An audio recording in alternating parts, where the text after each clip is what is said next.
La risa burlona de Ismael. ¿Cómo? Nadie se llama aquí Ismael, ¿verdad? Pero vamos a ver qué es este tema. Este tema es un tema histórico, profético, y vamos a tratar de que usted se pueda interesar, porque en verdad el Señor está por venir y hay algo que nos quiere decir por medio de su palabra con todos esos acontecimientos mundiales que están sucediendo. Vamos a buscar en nuestra Biblia el capítulo 21 de Génesis, versículo número 18. Génesis 21, 18. Padre, del Hijo y del Espíritu Santo. Y creció el niño y fue destetado, e hizo Abraham gran banquete el día que fue destetado Isaac. Y vio Sara que el hijo de Agar, la egipcia, el cual ésta le había dado a luz a Abraham, se burlaba de su hijo Isaac. Vamos a leer todos juntos el versículo 9. Y vio Sara el hijo de Agar, la egipcia, el cual éste le había dado a luz a Abraham, se burlaba de su hijo Isaac. El tema se llama La risa burlona de Ismael. Vamos a hacer Podemos empezar diciendo, hermanos, que hay muchas clases de risas. Hay la risa por la alegría, la risa por que está uno nervioso, o hay también un tipo de risa que es como de incredulidad, pero hay una risa que impacta el alma de cualquiera, y es cuando alguien se burla de la persona a la cual está haciendo algo. La risa burlona de Ismael se relaciona con el tema de los musulmanes. Los musulmanes, ¿quiénes son? Se oye mucho últimamente acerca de los musulmanes, del Estado Islámico, pero ¿quiénes son y qué relación tiene con la palabra de Dios? Vamos a ver lo que dice la Sagrada Escritura. Podemos decir en 3 puntos quiénes son los musulmanes y qué relación tiene con la palabra de Dios. La primera parte, vamos a hablar acerca de decir que los musulmanes son descendientes de Ismael. Precisamente acabamos de leer acerca del hijo de Agar y de Abraham, que es Ismael. Los musulmanes son descendientes de Ismael. Quien ha leído la Biblia ha entendido y ha encontrado grandes enseñanzas, pero también grandes respuestas a las cuestiones modernas que se están presentando hoy en día. Por ejemplo, en el caso de los musulmanes son descendientes de Ismael. ¿Quién es Ismael? Ismael es un muchacho que nació de la relación entre Abraham y su sierva Agar. La historia comienza así. Dice la Sagrada Escritura que Abraham y Sarai tenían ya muchos años de casados y no podían tener familia. Como no podían tener familia, había una costumbre en aquel entonces que era que los esclavos no tenían derechos. Los esclavos o esclavas eran propiedad de su dueño. No tenían ninguna razón por protestar de nada. Y entonces Sarai, al sentir que estaba fallándole a su esposo por no darle hijos, se le hizo fácil a esta mujer decirle a Abraham que tomara a su sierva para que por medio de ella engendrara un hijo, ya que él dice, el Señor no me da hijos. Entonces aquella costumbre ancestral se cumplió en ese momento. Sarai le entregó a Abraham a su esclava Agar, y con Agar este varón tuvo un hijo que ya se llamó y le pusieron Ismael. Solamente que antes de que naciera, cuando Agar estaba embarazada, cuando Agar tenía varios meses de estar embarazada, dice la Biblia que se burlaba Agar de Sarai, porque dando a entender que esta mujer no servía para tener familia. Y claro que Sarai, la mujer, la dueña, la señora, la esposa de Abraham, dice que la empezó a molestar a Agar, al grado de que Agar sintió tanta la presión que huyó de su ama, de su señora, huyó. Y cuando ella se encontraba en el desierto, se le encontró el ángel de Jehová, el ángel del Señor, que no era otra persona sino el Señor Jesucristo antes de encarnarse. El ángel de Jehová la encontró y le dijo que por qué huía de su señora, que se regresara, y le profetizó varias cosas que quisiera que usted con su Biblia la leyera. Por ejemplo, fue profetizada su bravura, la bravura de los descendientes de Ismael. Fíjese cómo dice el capítulo 16, el versículo número 11 y 12. Dice la palabra de Dios así: además le dijo el ángel de Jehová: he aquí que has concebido y darás a luz un hijo, y llamarás su nombre Ismael, porque Jehová ha oído tu aflicción. Y miren lo que dice este versículo 12. Es una respuesta a lo que estamos viendo y somos testigos a través de los medios de comunicación. Dice: y será hombre fiero, su mano será contra todos y la mano de todos contra él. Su mano de los descendientes de Ismael será contra todos y todos contra él, pero delante de sus hermanos habitará. Miren lo que está diciendo la Sagrada Escritura. La Sagrada Escritura estaba profetizando la actitud guerrera que hoy presenta en el Estado Islámico. La palabra de Dios es fiel, porque todo lo que está escrito se ha de cumplir tal cual está escrito.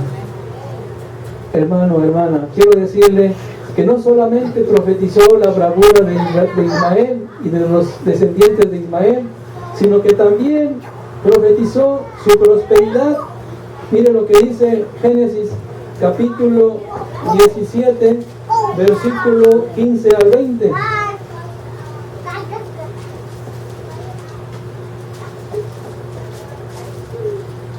Dice la palabra de Dios así: dijo Dios a Abraham: a Sarai tu mujer no la llamarás Sarai, mas Sara será su nombre, y la bendeciré, y también le daré de ella un hijo, y la bendeciré, y vendrá a ser madre de naciones, reyes de pueblos vendrán de ella. Entonces Abraham se postró sobre su rostro y se rió, y dijo en su corazón: a hombre de 100 años ha de nacer hijo, y Sara ya de 90 años ha de concebir. Y dijo Abraham a Dios: ojalá también Ismael viva delante de ti. Respondiendo Dios le dijo: ciertamente Sara tu mujer te dará a luz un hijo, y llamará su nombre Isaac, y confirmaré mi pacto con él como acto perpetuo para sus descendientes después de él. Y en cuanto a Ismael, también he oído: he aquí que le bendeciré y le haré fructificar, y multiplicaré mucho en gran manera. 12 príncipes engendrará, y haré de él una gran nación. Usted sabe que los países más ricos del mundo son los países árabes también. Los Emiratos Árabes tienen el edificio más grande del mundo. Son muy ricos porque la palabra de Dios se cumple: haré de él una gran nación. Los árabes, de donde nacen todos los musulmanes, son muy ricos, y todo eso estaba escrito. Así que, como primer punto, fíjese, nos señala cómo la palabra de Dios es fiel, cómo todo lo que está escrito se cumple. Hoy lo que vemos de los ataques contra los países europeos no es sino una clara respuesta a lo que el Señor había dicho, que todos contra Él y Él contra todos. Amén. Todos los países europeos están siendo azotados por el Estado Islámico, y de allí que, hermano, hermana, se cumple la palabra del Señor. Pero en segundo lugar, los musulmanes fueron unidos por un personaje llamado Mahoma. O sea, esta descendencia de los 12 príncipes de Ismael crearon muchas tribus, bastantes, eran millones, pero divididos. Y no fue sino que por medio de esa descendencia de Ismael que nació un personaje allá por el año 570 después de Cristo. 570 después de Cristo nació un personaje llamado Mahoma. Mahoma significa el nombre sumamente exaltado. Mahoma lo que hizo fue unir todos estos grupos árabes en una sola nación. Claro está que hay muchas repúblicas árabes, pero lo que quiero dar a entender es cómo los juntó. Ahora miren, ¿quién es Mahoma? La historia de Mahoma se dice que él de niño quedó huérfano después de la muerte de sus padres, y quien lo crió fue su abuelo y luego después un tío. Cuando muchacho tuvo la oportunidad de tener contacto con algunos cristianos, pero cristianos que habían perdido la brújula, habían perdido la Biblia y enseñaban cosas que no estaban escritas en la palabra de Dios. Mire, hermano, quiero decirle que no solamente fue enseñado por cristianos que se conocían ya en ese tiempo como católicos, sino que también fue enseñado Mahoma del Antiguo Testamento por un judío. Sin embargo, todo lo que él aprendió de los judíos y de los cristianos católicos creó en él un odio, un rencor contra los judíos, al grado de que pasaron los años y él creció. Se dice en su historia que cuando él tenía 25 años se casó, y como su esposa era una mujer rica, entonces tenía lo suficiente como para dedicarse al estudio. Mahoma, después de todo ese encuentro con su nueva familia, empezó a irse a las montañas, y según testimonio se le apareció el arcángel Gabriel. El arcángel Gabriel le dijo que él era un profeta escogido para poder iniciar una nueva religión, la religión verdadera.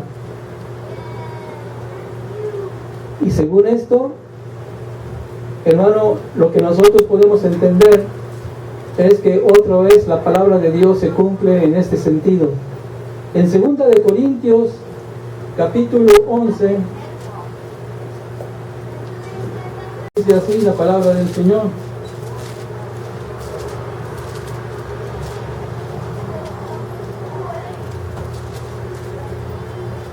Porque estos son falsos apóstoles, obreros fraudulentos, que se disfrazan como apóstoles de Cristo. Y luego dice el versículo 14, y no es maravilla, porque el mismo Satanás se disfraza como ángel de luz.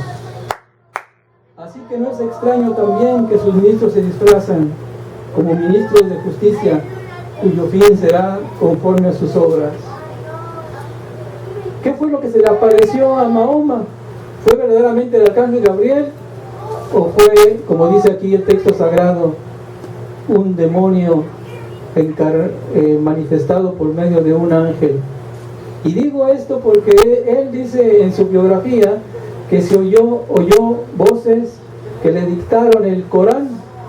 El Corán, la palabra Corán significa recitaciones. De manera entonces que Mahoma escuchó aquellas voces que, hermano, cuando nosotros conocemos la palabra de Dios, sabemos que la única voz sincera y benigna y positiva viene del cielo de parte de la Trinidad. Pero, hermano, otras voces, fíjese que hay hoy en la actualidad muchas sectas ocultistas, entre ellas el espiritismo. Hace algunos años, allá en la Ciudad de México, estando de pastor yo en una congregación, llegó al templo una mujer que me decía que ella pues entraba por curiosidad, pero que ella tenía su propia religión. Ah, sí, le digo, ¿y cuál es? Dice, soy espiritista. Digo, oh, pues qué bueno, digo, qué bueno que me dice para saber con quién tengo que tratar. Le digo, ya después de que hicimos amistad y todo, dice, ¿cuándo me visita a mi casa? Digo, bueno, lo voy a visitar en determinado día. Cuando llegué a visitarla, me enteré que esta persona tenía un trabajo pues bastante grave, era una mujer prostituta, pero ella practicaba el espiritismo. Y dice ella que se le aparecía, cuando iba a las cátedras, se le aparecía el espíritu de la Virgen María, el espíritu del apóstol San Pablo, dice, y hasta se me ha aparecido el espíritu de Jesús. Le digo, y si usted escucha esas voces, ¿por qué no ha cambiado? ¿Por qué vive vendiendo su cuerpo? Dice, pues tengo que ganarme la vida de alguna manera. Y entonces le empecé a llevar a la Biblia, donde dice la Sagrada Escritura, no fornicarás, no adulterarás, ¿verdad? Que nuestro cuerpo es templo del Espíritu Santo. Y ella se impresionó en leer la palabra de Dios. La voz de Dios empezaba a llegar a su corazón. ¿Y sabe qué sucedió? Que esta mujer se convirtió al Evangelio. Se convirtió al Evangelio. Hermano, porque las voces verdaderas solamente provienen del cielo, de Cristo Jesús. Por medio de su palabra nosotros escuchamos la voz de Dios. Amén. Ahora fíjese bien, algo que nos llama la atención es que dice él en su biografía de Mahoma, que no solamente escuchaba voces, sino que se le aparecían ángeles. Y como dice el apóstol Pablo, muchos de ellos eran demonios que se transfiguraban en ángeles de luz. Todo esto hizo que se escribiera y terminara el Corán. Y una vez que terminó de escribir el Corán, entonces él empezó a formar esta religión, que es la religión de los musulmanes. La palabra musulmán quiere decir el que es entregado cuerpo y alma a Dios, pero no al Dios verdadero, sino al Dios Alá que ellos señalan, porque solamente hay un Dios y un intermediario entre Dios y los hombres, Jesucristo, hombre. Gloria a Dios, gloria al Señor. Mire, hermano, Mahoma no solamente escuchaba esas voces demoníacas, sino que una vez que escribió el Corán, formó un ejército para poder unir a todas las tribus árabes. Formó el Islam, la religión del Islam, que quiere decir sumisión a Dios. Y una vez que ya estaba formado el ejército, empezó a expandirse por las regiones de aquellos lugares. Pero fíjense, hay un detalle muy interesante en esta historia. Mahoma, como toda criatura, murió a los 62 años, pero él ya tenía un gran imperio. ¿Quién lo llevaría adelante? Pues se dice que sus generales de su ejército, conocidos como los califas, empezaron a promover el libro del Corán y empezaron a invadir todos los países que estaban a su alrededor. Podemos nosotros decir de una manera directa, hermanos, que en tercer lugar, los musulmanes son, ¿sabe qué? El juicio de Dios. ¿Cómo dije? El juicio de Dios. ¿Por qué el juicio de Dios? Porque mire, si nosotros hacemos un comparativo entre lo que sucedió en el pasado y lo que sucedió y lo que está sucediendo en el presente, esto es una enseñanza, una revelación muy interesante, muy importante. Porque cuando aparecen los musulmanes, o cuando aparece Mahoma, en el año casi 600, y en el año 600 de nuestra era había nacido el catolicismo, porque la iglesia cristiana, por 3 siglos, del siglo I cuando nació, hasta el siglo IV, guardó la palabra de Dios, leía la palabra de Dios, obedecía la palabra de Dios, las Sagradas Escrituras, que aunque no estaban impresas, pero tenían manuscritos, y todos siempre los cristianos de los primeros 3 siglos empezaron a confiar en las promesas de la palabra de Dios. Tenían un solo Dios verdadero y a Jesucristo el mediador entre Dios y los hombres. Ellos practicaban la santidad, practicaban el obedecer la palabra del Señor, pero cuando hacían eso, fueron perseguidos por los emperadores romanos. No fue sino hasta el año 313 cuando un emperador romano llamado Constantino se convirtió al cristianismo y entonces permitió que a la iglesia entrara todo género de personas. Entraban con unas ideologías nuevas, con unos pensamientos nuevos, con unas creencias diferentes de la palabra de Dios. Entró a la iglesia gente no regenerada y empezaron las nuevas enseñanzas, ya no en la palabra de Dios, sino basadas en las religiones de los pueblos que tenían en el pasado.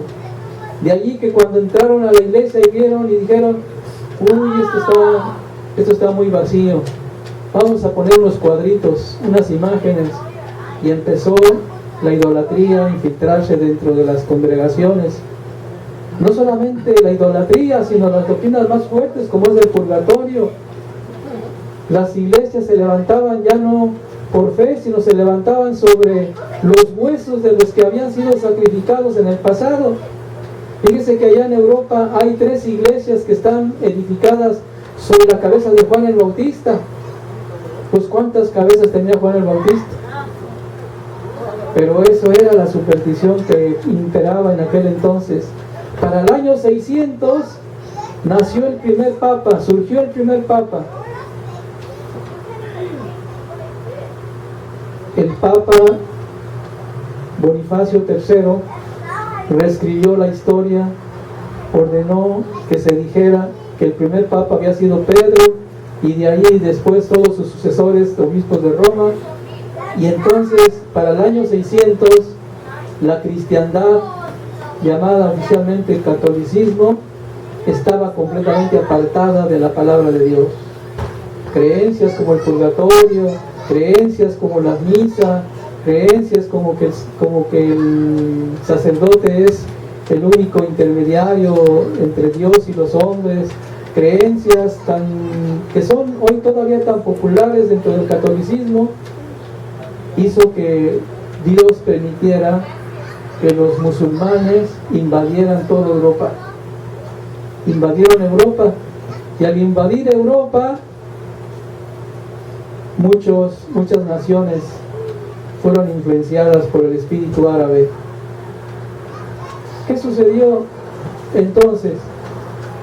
Cuando iban avanzando los ejércitos musulmanes, fueron detenidos por un general francés llamado de apellido Martel, que hizo posible que se detuviera la expansión del Islam, porque si no, toda Europa fuera musulmana. Pero se detuvo. ¿Por qué? Porque empezó a haber el conocimiento de la palabra de Dios. Algunos hombres que habían sido católicos recibieron un folleto de la palabra de Dios, lo estudiaron, se convirtieron al cristianismo y empezaron a predicar a Jesucristo como el único medio de salvación. Ahora, hermano, hermana, ¿qué quiero decir con esto? Quiero decir que se detuvo porque la palabra de Dios se volvió a salir, volvió a iluminar los corazones, las almas de mucha gente que se encontraba completamente perdida en el vicio de la idolatría, en el pecado, de todo tipo de cosas. Ahora, mire, hermano, si eso fue en el pasado, ¿qué es lo que está sucediendo en el presente? La sociedad ha caído en un espíritu de permisión muy fuerte. Por lo menos en la Ciudad de México y en cualquier parte del mundo se han multiplicado los matrimonios homosexuales. Nosotros estamos allí, como dice el hermano pastor, en un lugar que se conoce como la zona rosa, no roja sino rosa, pero parece roja porque uno constantemente ve a hombres besándose, mujeres, y ya es tan común. Los abortos, las leyes por la marihuana, la permisión de la marihuana. O sea, la sociedad ha caído en una degradación tal que dice la Biblia: por haberse multiplicado la maldad, el amor de muchos se resfriará. Por ejemplo, el narcotráfico es un azote también. Allá en Veracruz, hace unos meses que estuvimos con mi esposa en ese lugar donde por muchos años predicamos la palabra de Dios, llegamos con una señora que vende tamales y nos decía la persona encargada, dice: no está la dueña, dice, porque la dueña está ahorita muy triste. Y no, así, ¿por qué? Ya nos platicó. Dice que ya habían llegado unas personas a comprar tamales y cuando les dieron los tamales se los comieron y le dijeron estas personas a la señora, a la dueña del puesto de tamales: dice, mire, no tenemos ahorita dinero, se nos olvidó la cartera, pero aquí le dejamos esta caja.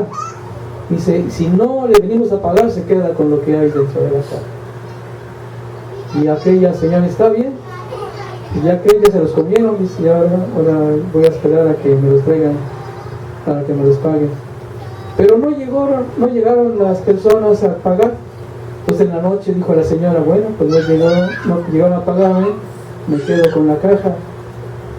Se la lleva a su casa, abre la caja y se da cuenta que lo que está dentro de la caja es la cabeza de su hijo.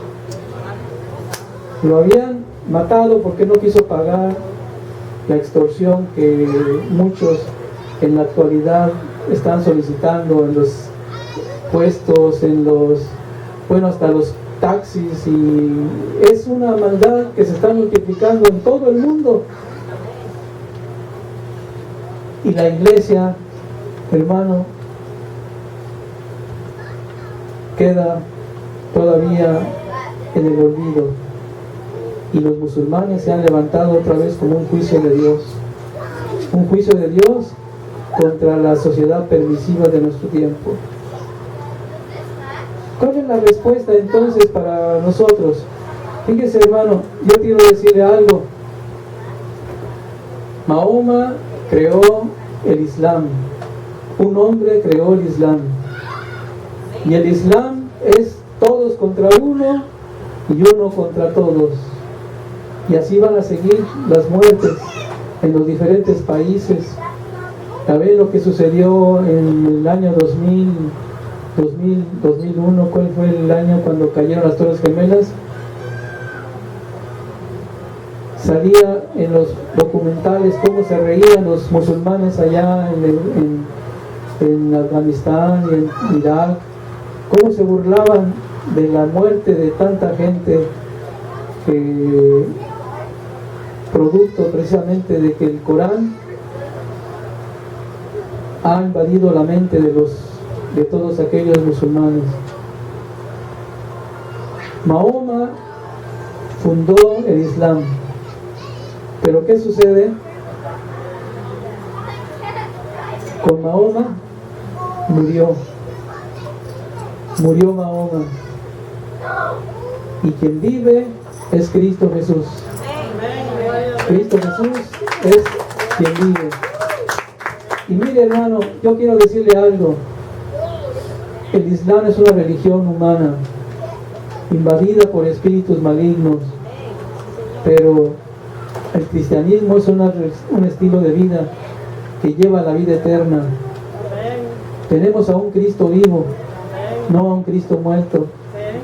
Y yo quiero decirle lo siguiente: está tan vivo que mire, hace unos meses, en el mes de octubre, noviembre, diciembre, enero, me dio un infarto, un mini infarto en el lóbulo derecho del cerebro.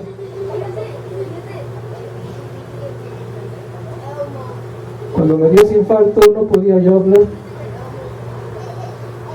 Pasé casi 4 meses sin poder hablar.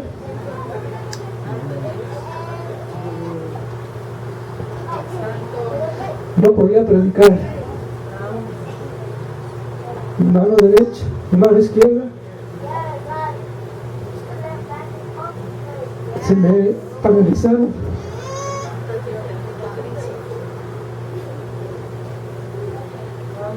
Yo dije: Señor, ten misericordia de mí.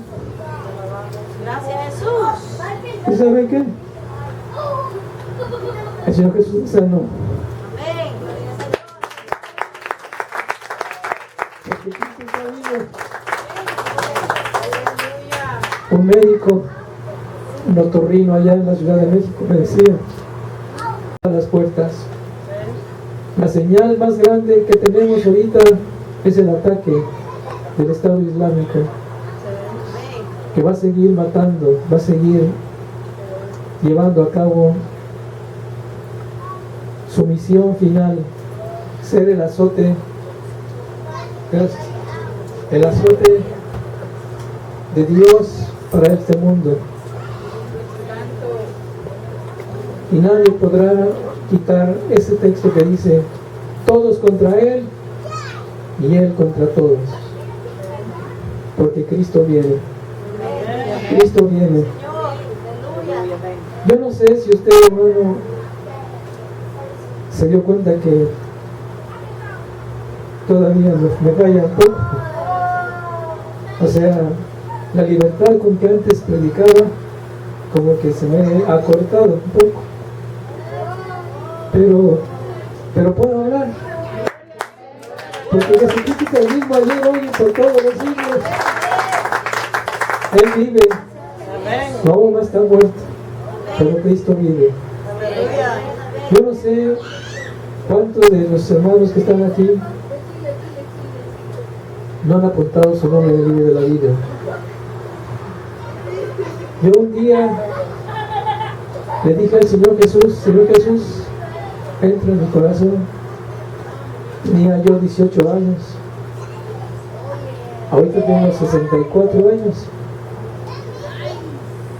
Pero el Señor, cuando yo le dije: entra en mi vida, me salvó, me libró de la drogadicción, me libró del vicio del alcohol, me libró de una vida sin Cristo.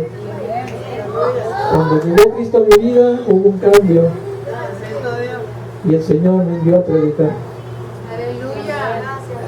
Entonces Cristo vive. Es importante que nosotros tengamos un encuentro personal con el Señor, porque mire, la vida es corta, la muerte es segura y la eternidad es larga. Preparémonos para el encuentro con el Señor. ¿A cuánto les gustaría en esta noche orar a Dios para decirle al Señor: Señor, apúntame también a mí en el libro de la vida del Cordero? ¿A cuánto les gustaría decirle eso al Señor? A ver, levante su mano. Muy bien. Vamos a hacer una oración a Dios. Si alguien quiere acercarse al altar y decirle al Señor: